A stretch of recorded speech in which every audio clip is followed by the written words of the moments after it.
The link between child imagination and creativity. Wise words from Hayao Miyazaki.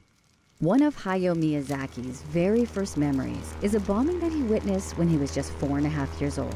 He remembers waking up in the night, seeing his city in flames, and fleeing while holding onto his father's hand.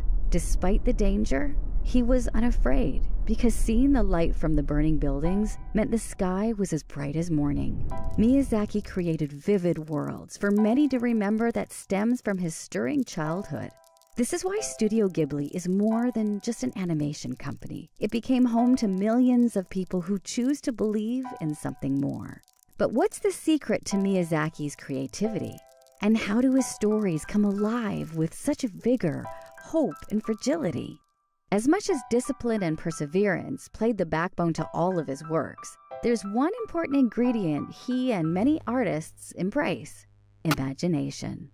It's true, the most creative geniuses are the ones who never really grow up. The world can be a scary and dreadful place.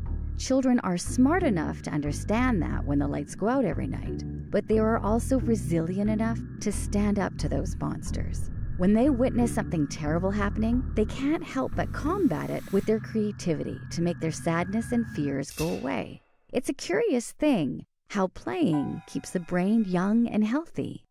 Miyazaki states, "The greatness of a mind is determined by the depth of its suffering." Creativity has two phases: intuition and analysis. It's not so much about finding a muse, but rather, research shows it's about exposure and experience. It's only from experiencing pain, pleasure, and everything in between that allows an individual to understand other perspectives, problem solve, and come up with new ideas.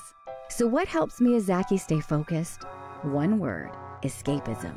It's only when the individual observes the world and recognizes monotony and darkness that they feel an urge to cling and absorb to a different reality. Although Miyazaki lived through the terrors of World War II, he still treasured the idea of flying. Spellbound by his father's company that manufactured fighter planes for the war, he didn't see them as destructive weapons, but escaped these harsh realities through his dreams instead. This is where make-believe comes in. Erase the idea that imagination always stems from rainbows and butterflies. Research shows an individual is more likely to tap into their imagination in response to traumatic events. At first glance, looking at the colorful animations of Miyazaki, one might assume he's a cheerful jokester. But Miyazaki has admitted to being quite pessimistic. Still, he wants to preserve hope in his films for kids to build the courage to face the world in all its horror. Miyazaki states, "When one of my staff has a baby, you can't help but bless them for a good future, because I can't tell that child, 'Oh, you shouldn't have come into this life.' And yet I know the world is heading in a bad direction. So with those conflicting thoughts in mind, I think about what kind of films I should be making."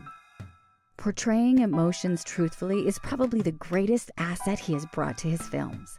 As his characters always search for something, whether it means making a delivery, discovering their talents, or finding their parents, Miyazaki does his best to illustrate the complexity in the simplest of actions.